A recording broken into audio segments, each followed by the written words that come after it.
শুরু করছি আজকে 14 নম্বর অঙ্ক ক্লাস 8-এর অঙ্কের চ্যাপ্টার যেটা শতকরা যে চ্যাপ্টারটা ছিল সেই চ্যাপ্টারের 14 নম্বর অঙ্ক। আগের দিন আমরা 13 পর্যন্ত অঙ্ক করে নিয়েছি। দেখ ফার্স্ট অঙ্ক 14 নম্বর অঙ্কটা কি বলছে। উৎপলবাবু অধিক ফলনশীল ধানের বীজ ব্যবহার করায় ধানের ফলন বেড়েছে 55%, কিন্তু তার জন্য চাষের খরচটাও বেড়েছে 40%। আগে জমিতে 1200 টাকা খরচ করে 3000 টাকা ফলন পেতেন। তার মানে দেখ এই লাইনটা থেকে কি পাচ্ছি, দেখ লাইনটা থেকে পেলাম হচ্ছে ফলন পাচ্ছি 3000 টাকা, আর ইনভেস্ট করেছে কত, খরচ করেছে 1200 টাকা। তাহলে দেখ 1200 টাকা খরচ করে 3000 টাকা পাচ্ছে, তারপরে অবভিয়াসলি তো ব্যবসায় লাভ হচ্ছে। তাহলে ব্যবসায় কত টাকা লাভ হচ্ছে, 3000 থেকে 1200 টাকা বিয়োগ করে দেবো, উত্তর কত বেরোলো 1800 টাকা। ক্লিয়ার এইটুখানি। এবার বলছে দামগুলো কোথায় কি বেড়েছে।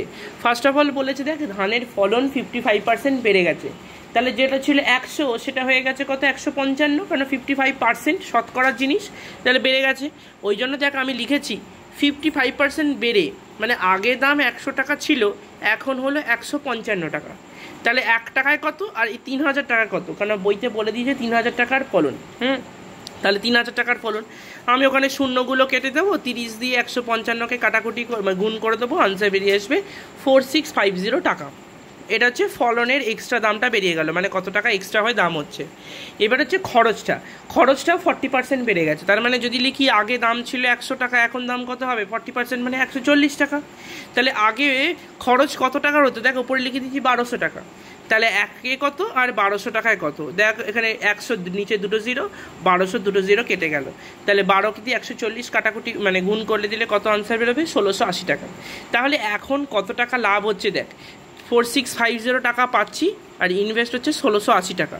তাহলে এখন লাভ হচ্ছে কত টাকা, 4650 মাইনাস 1680 বিয়োগ করলে কত হবে 2970 টাকা। ক্লিয়ার, 2970 টাকা। এবার বলছে কি আয় বেড়েছে, তাহলে দেখ আগে আয়টা কত কত কত করতো, আগে ছিল আয়টা ছিল 1800 টাকা, আর এখন কত টাকা বেড়ে গেছে 2970 টাকা, তাই তো, কারণ চাষের খরচও বেড়েছে ফলনও বেড়ে গেছে ওই জন্য।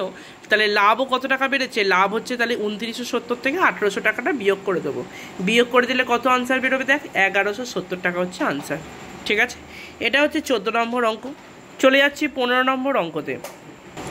চলে গেলাম 15 নম্বর অঙ্ক। দেখ 15 নম্বর অঙ্কে বলে দিয়েছে যে কোনো একটা ভোটার কেন্দ্রে মোট ভোটারের 80% ভোট দিয়েছে, মানে 80% ভোট দিয়েছে মানে বোঝা যাচ্ছে যদি 100 জন ভোটের প্রার্থী হয় তার মধ্যে 80 জন হচ্ছে ভোট প্রার্থী দিতে এসছে। সে বৃষ্টি পড়ার জন্য হোক, করোনার জন্য হোক, যাই হোক মোট কথা 20 জন আসেনি, তাহলে 80% ভোট দিয়েছে। তাহলে আমাকে বার করতে হবে ওই 80% ভোটের মধ্যে কতটা হচ্ছে বিজয় প্রার্থী ভোট পেয়েছে। এবং বলে দিয়েছে বইতে, দেখ বলে দিয়েছে যে 65% ভোট পেয়ে যিনি জিতেছেন বিজয়ী প্রার্থী, সে 65% পেয়ে নির্বাচিত হয়েছে।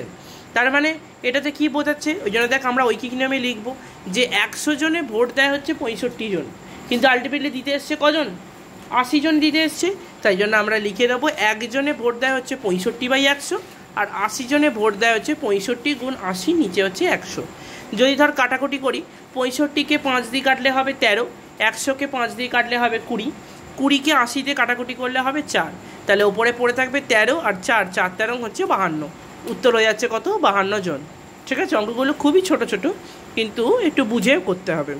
চলে যাচ্ছি পরবর্তী অঙ্ক 16টা। শুরু করছি 16-র 1-এরটা।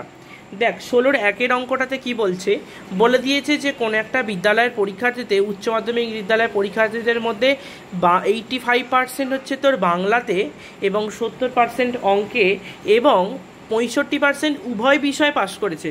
দেখ তার মানে এখানে ফার্স্ট যে আনসারটা চেয়েছে বলছে উভয় বিষয় A+ পেয়েছে কতজন, বইতে বলে দিয়েছে দেখ 65% উভয় বিষয় A+ পেয়েছে। ওই জন্য দেখ আমরা কি করেছি, ওপরে লিখেছি যে 65% উভয় বিষয় A+ পেয়েছে, তার মানে উভয় বিষয় A+ পেয়েছে। তাহলে কি লিখবো 120 গুণ 65/100। তাহলে 120 গুণ 65/100 করলে 20 দিয়ে যদি কাটাকুটি করিস, 20 দিয়ে 120 কাটলে হবে 6, 100 কাটলে হবে 5, 5 দিয়ে 65 কাট 13, তাহলে 6 13 হয়ে যাচ্ছে 78। এটা হচ্ছে ফার্স্ট অ্যান্সারটা বেরিয়ে গেল। সেকেন্ড অ্যান্সারটা দেখ আমি করতে গিয়ে একটু ভুল করেছিলাম, নিচে করেছি সেকেন্ডের আনসারটা। সেকেন্ডের প্রশ্নটা বলেছে দেখ শুধু বাংলায় এ প্লাস পেয়েছে। যদি বলা হয় শুধু বাংলায় এ প্লাস, দেখ মোট বাংলায় এ প্লাস পেয়েছে 70 জন, আর 60% উভয় বিষয়। উভয় বিষয় মানে ধর 3টে পরীক্ষা হয়েছে, একটা হচ্ছে এটা হচ্ছে বাংলা, এটা হচ্ছে ইংরাজি, মাঝখানেরটা ইংরাজি, আর 3 নম্বরেরটা হচ্ছে উভয় বিষয়। তার মানে দেখ বাংলাতে 70% পেয়েছে, ইংরাজিতে পেয়েছে 85%, আর উভয় বিষয় মানে এই দুটোতেই এ প্লাস পেয়েছে, সেটা হচ্ছে 65%। তার মানে যদি বলা হয় শুধু, তাহলে কি করবো, ওই 65টা বিয়োগ করে দেবো। ওই জন্য দেখ বাংলা থেকে আমি কি করেছি 70 থেকে 65টা বিয়োগ করে দিয়েছি। তাহলে 70 থেকে 65 বিয়োগ করলে কত হবে 5%। তাহলে 5% লোক মানে আমি আগের দিনই বলেছিলাম যখন কোনো পার্সেন্টেজ দিয়ে দেবে তখন কি করতে হয়, নিচে 100 লিখতে হয়। ওই জন্য দেখ আমি করলাম কি 120 গুণ 5/100 করে দিলাম। ক্লিয়ার? সেম টু সেমভাবে দেখ 5-এর সঙ্গে 100 কাটলে কত হয় 20, 20 দিয়ে 120 কাটলে আনসার হবে 6। তাহলে উত্তর বেরিয়ে গেল 6 জন। ঠিক আছে? ও যাই হোক, আমি 3-এরটা বললাম, ঠিক আছে, আমি ভুল করে 3-এরটা এখন বললাম। এবার বলছি 2-এরটা, কারণ দেখ 3-এরটা বলেছিল শুধু বাংলায়, সেম টু সেমভাবে হবে শুধু অঙ্কে। তাহলে শুধু অঙ্কে আছে কজন, দেখ আছে হচ্ছে 85%। তাহলে যদি 85% বলে তাহলে আমার শুধু মানে উভয় বিষয় পেয়েছে কত 65। তাহলে 85 থেকে 65টাকে বিয়োগ করে দেবো, কত হবে 20%। তাহলে 20% যদি গুণ করি তাহলে 120 গুণ 20/100 যদি কাটাকুটি করি তাহলে আনসার চলে আসবে 24 জন। এটা হচ্ছে নর্মাল। এবার 4 নম্বর যে প্রশ্নটা বলেছে, বলে দিয়েছে উভয় বিষয় এ প্লাস পাইনি। ঠিক আছে, উভয় বিষয় এ প্লাস পাইনি। যখন এরকম বলে দেবে তাহলে আমি আগে প্রত্যেকটা সাবজেক্ট ইন্ডিভিজুয়াল করে আগে বের করব, তারপর বিয়োগ করব। তারপরে দেখ শুধু বাংলায় একটু আগে করেছিলাম, দেখ শুধু বাংলায় কত ছিল 5%, এই জন্য 85 থেকে এই শুধু বাংলায় বলছে 85 থেকে 65 সমান 20%। তার মানে দেখ বাংলায় কত হচ্ছে 85 থেকে 65টা বিয়োগ করে দেবো, আনসার হচ্ছে 20%।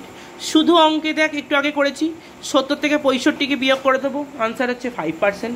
আর উভয় বিষয় মানে বাংলায় বের করলাম, শুধু অঙ্কে বের করলাম, এবার উভয় বিষয় কত হবে দেখ 65%। তাহলে সব কটাকে যোগ করে দেবো, সব কটা থেকে যোগ করে দিলে পেয়ে যাবো কি এ প্লাস পেয়েছে কতজন, এ প্লাস পেয়েছে হচ্ছে 90% পেয়েছে। তাহলে প্রশ্ন করেছে কি এ প্লাস পাইনি কতজন, এ প্লাস পাইনি হবে কত 100 মাইনাস 90 সমান সমান হচ্ছে 10%। তাহলে 10% মানে কত 120 গুণ 10/100।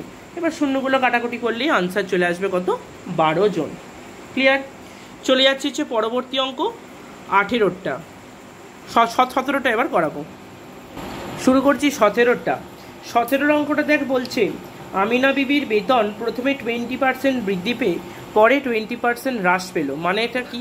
কথাটার মানে হচ্ছে 20% বৃদ্ধি পেয়েছে, মানে হচ্ছে বেতন যদি 100 টাকা হয় তাহলে বর্তমান বেতন কত হবে 100 + 20 মানে 120 টাকা। ক্লিয়ার এটুখানি? এবার বলছে 20% হ্রাস পেয়েছে। হ্রাস পাওয়া কথাটার মানে কি? 20% হ্রাস পাওয়া মানে হচ্ছে বেতন 100 টাকা হলে বর্তমান বেতন তাহলে কত হয়ে যাবে 100 - 20 সমান সমান হচ্ছে 80 টাকা। আসলে শুধু বৃদ্ধি বা হ্রাস মানে কি জিনিসটা সেটা আমি বুঝলাম। এবার আমি কি করব, এবার ওই কি নিয়মের মতো করে করব। তাহলে লিখবো কি 80 টাকায় বেড়ে হয়ে যায় কত 120 টাকা, এখন হয়ে গেছে কত টাকা 80 টাকা। তাহলে 1 টাকায় বেড়ে হচ্ছে কত 120/100, আর 80 টাকায় কত হয়েছে তাহলে 120 গুণ 80 নিচে হচ্ছে 100। জিরোগুলো সব কেটে গেল, কেটে যাওয়ার পর 8 × 12 কত হলো 96। তাহলে দেখ আমার প্রথমে আয় কত ছিল, বেতন কত ছিল 100 টাকা, এখন হয়ে গেছে কত দেখ 96 টাকা। আলটিমেটলি তাহলে পরিবর্তন হয়েছে। প্রশ্ন করেছে বেড়েছে কি কমেছে সেটা বলেনি, বলেছে কত টাকা পরিবর্তন হয়েছে। তাহলে আমরা কি করব, পরিবর্তন হবে বলে লিখে 100 - 96 মানে 4 টাকা পরিবর্তন হয়েছে। ক্লিয়ার? চলে যাচ্ছি পরবর্তী অঙ্ক 18টা। শুরু করছি 18 নম্বর অঙ্ক। দেখ 18 নম্বর অঙ্কটাতে বলেছে একটি আয়তক্ষেত্রের দৈর্ঘ্য 15% বৃদ্ধি করানো হয়েছে এবং প্রস্থকে 15% হ্রাস করানো হয়েছে। আয়তক্ষেত্রের ক্ষেত্রফল শতকরা কত বৃদ্ধি বা হ্রাস হয়েছে। তাহলে দেখ আমরা ধরে নিলাম যে ধরি দৈর্ঘ্যটা হচ্ছে 100 একক আর প্রস্থটাও ধরে নিয়েছি 100 একক। ঠিক আছে? তাহলে ক্ষেত্রফল কত হবে, একের পিঠে 4টে 0, কারণ আমরা জানি কি আয়তক্ষেত্রের ক্ষেত্রফল মানে কি দৈর্ঘ্য গুণ প্রস্থ। তাই জন্য দেখ দৈর্ঘ্য গুণ প্রস্থ করলাম, তার মানে হয়ে গেল কত 10,000 বর্গ একক। আচ্ছা, এবার কি বলেছে দেখ, বলে দিয়েছে দৈর্ঘ্য হচ্ছে 15% বাড়িয়ে দিয়েছি আর প্রস্থ হচ্ছে 15% কমিয়ে দিয়েছি। তাহলে দৈর্ঘ্য যদি 15% বাড়াই তার মানে কত হবে 100 + 15 মানে 115 একক। ঠিক আছে? আর যদি কমিয়ে দিই, কমালে কত হবে 100 - 15 মানে হচ্ছে কত 85 একক। তাহলে সেম টু সেমভাবে আমি কি করব, ক্ষেত্রফলটা আবার বের করব। তাহলে ক্ষেত্রফলটা কত হবে 115-র সাথে 85 গুণ করলে আনসার হবে 9775 বর্গ একক। ঠিক আছে? তার মানে বুঝতেই পারছিস, দেখ আগে কত ছিল 10,000, এখন হয়ে গেছে 9775। তার মানে অবভিয়াসলি কী হয়েছে, কমে গেছে। যদি কমে যায় তার মানে কত কমেছে, তাহলে লিখে দিলাম কমে গেল সমান সমান 10,000 মাইনাস 9,775, বিয়োগ করে দেখ কত হলো 225 বর্গ একক। তাহলে আমরা জানি কি শতকরা কমে গেল হিসাব কী করে বের করতে হয়, লিখতে হবে ওপরে কমে গেল যে সংখ্যাটা সেটা, নিচে হচ্ছে আসলের পরিমাণ, আসল পরিমাণটা কত 10,000। তার মানে কি লিখবো, ওপরে লিখলাম হচ্ছে 10,000, মানে ওপরে লিখবো হচ্ছে কমে গেল মানে যে সংখ্যাটা সেটা ওপরে লিখবো, নিচে হচ্ছে আসলটা মানে কত 10,000, তাহলে নিচে লিখলাম 10,000। এবার যেহেতু আমাকে কী বার করতে হবে, শতকরা বের করতে হবে, তাহলে আমি কী করবো গুণ 100। তাহলে 100-র ওই দুটো শূন্য নিচে দুটো শূন্য কেটে গেল, তাহলে পড়ে থাকবে কত 225/100। তাহলে নিচে 100 থাকা মানে কী হবে, এগুলো কাটাকুটি করবো না, আমি কি করব, যেহেতু নিচে 100 আছে দুটো শূন্য, তার মানে পেছন দিক থেকে 2 ঘর আগে পয়েন্ট বসিয়ে দেবো। তাই জন্য আনসারটা কত হয়ে গেছে দেখ 2.25%। ঠিক আছে, চলে যাব হচ্ছে 19 নম্বর অঙ্ক। দেখ 19 নম্বর অঙ্কটা কি বলছে, বলে দিয়েছে ঘরের দৈর্ঘ্য প্রস্থ উচ্চতা তিনটের ভ্যালু বলে দিয়েছে 15, 10 আর 5। বলছে প্রত্যেকটা জিনিসকে 10% করে বাড়িয়ে দিয়েছি। 10% করে বাড়িয়ে দিলে তারপরে বলছে তাহলে ক্ষেত্রফল মানে 4 দেয়ালের ক্ষেত্রফল কত বৃদ্ধি পাবে। তাহলে দেখ এইখানে 4 দেয়ালের ক্ষেত্রফল বের করার একটা রুলস আছে, সেই রুলসটা কি আমি ওপরে লিখে দিয়েছি। দেখ পরিসীমা গুণ উচ্চতা, পরিসীমার ফর্মুলা কি, আয়তক্ষেত্রে 2 ইন্টু দৈর্ঘ্য যোগ প্রস্থ বাইরে উচ্চতা যেমন লেখা ছিল লিখে দিলাম। ঠিক আছে, এটা কিন্তু সূত্র, খুব ইম্পর্টেন্ট লাইন। তাহলে এবার ভ্যালুগুলো বসিয়ে দেবো, তাহলে 2 গুণ দৈর্ঘ্য যোগ প্রস্থ যা ভ্যালু ছিল লিখলাম ইন্টু হচ্ছে উচ্চতা, ক্যালকুলেট করে দাঁড়ালো কত দেখ 250 বর্গ একক। ক্লিয়ার এইটুখানি। এবার বলছে প্রত্যেকটা জিনিস 10% করে বাড়িয়ে দিয়েছে, মানে সেটা তো রয়েছে প্লাস তার ওপর 10%। ওই জন্য দেখ কী লিখেছি 15 প্লাস 15 ইন্টু 10/100। তাহলে দেখ 0 কেটে গেল, তাহলে কত পড়ে থাকবে 15/10। 15/10 মানে কি 1 ঘর আগে পয়েন্ট বসে যাবে, কি বললাম 1 ঘর আগে পয়েন্ট বসে যাবে, তাহলে কত হয়ে যাবে 15.1.5 যোগ করলে কত হবে 16.5। আমি না একটাও দেখবি ইউনিটগুলো একটাও লিখিনি, তোরা পারলে লিখে নিবি ওটা একক বলে, মানে অঙ্কটাতে কোনো মিটারও বলেনি সেন্টিমিটারও বলেনি, তোরা কিন্তু লিখে নিবি একক বলে। সেম টু সেমভাবে প্রস্থটা বের করবো, প্রস্থটা ছিল কত 10 ইন্টু 10/100। তাহলে দেখ প্রস্থটা কত হবে 10 প্লাস 10 গুণ 10/100। তাহলে দেখ সব শূন্যগুলো কেটে গেল, পড়ে থাকবে 1, তার মানে 10 প্লাস 1 মানে হচ্ছে 11। সেম টু সেম উচ্চতা বের করবো, তাহলে উচ্চতা কত হবে 5 প্লাস 5 গুণ 10/100, কাটাকুটি করে বেরোবে দেখ এ পাশটা 5ই বসে যাবে, পড়ে থাকবে 5/10। তাহলে 1 ঘর আগে পয়েন্ট বসিয়ে দিলে কত হবে 0.5, তার মানে বেরিয়ে গেল 16.5, 11 আর 5.5। আবার সেম টু সেমভাবে সূত্রে বসিয়ে দেবো, সূত্রে বসালে কত হবে 2 গুণ দৈর্ঘ্য যোগ প্রস্থ ইন্টু উচ্চতা, তার মানে কত হবে ভ্যালুগুলো বসিয়ে দিলাম, ভ্যালুগুলো বসিয়ে 302.5 এসে গেল।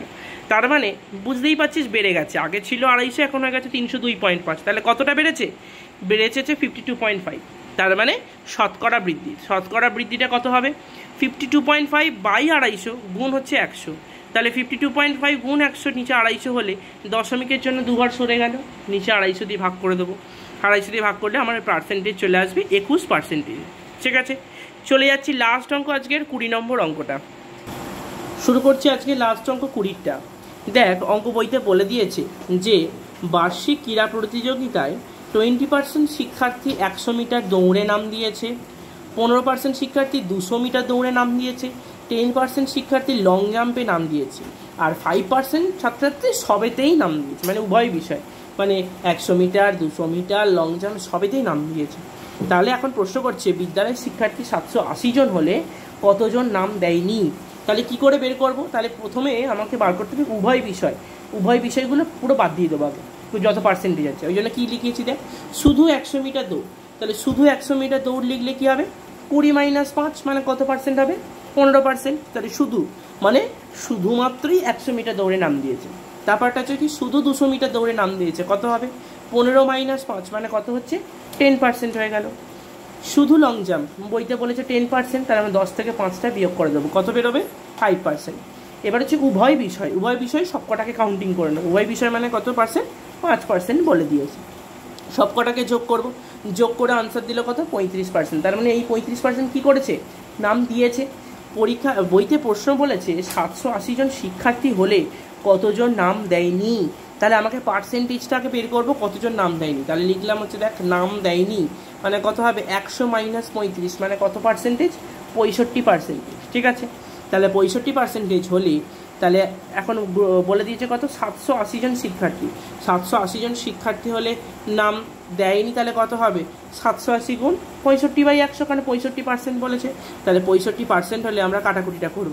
কাটাকুটি করলে আনসার চলে আসবে 560 জন। প্রথমত কাটাকুটি করবো হচ্ছে 5 দিয়ে 65 কাটলে হবে 13, 100কে কাটলে হবে 20, 20কে দিয়ে 780 কাটলে হয়ে যাবে 39। তাহলে 39 আর 13 দুটোকে গুণ করলে হয়ে যাবে 560 জন। ঠিক আছে, এই অবধি হচ্ছে আজকের পড়া। আমাদের শতকরা চ্যাপ্টারটা শেষ হয়ে গেল। আমরা কিন্তু পরের দিনকে এই চ্যাপ্টারটার ওপর পরীক্ষা নেব। ঠিক আছে, ভালো করে লিঙ্ক না বুঝতে পারলে লিঙ্কগুলো দেখে ভালো করে বুঝে নিবি। পরের দিন কিন্তু এইখান থেকে আমি ব্যাচে অঙ্ক করতে দেবো। যারা অনলাইনে করছিস তাদেরকে অনলাইনে করতে দেবো। ঠিক আছে, এই পর্যন্ত হচ্ছে আজকের পড়া। যে যেখানটা বুঝতে পারবি না আমাকে বলবি, আমি বলে দেবো।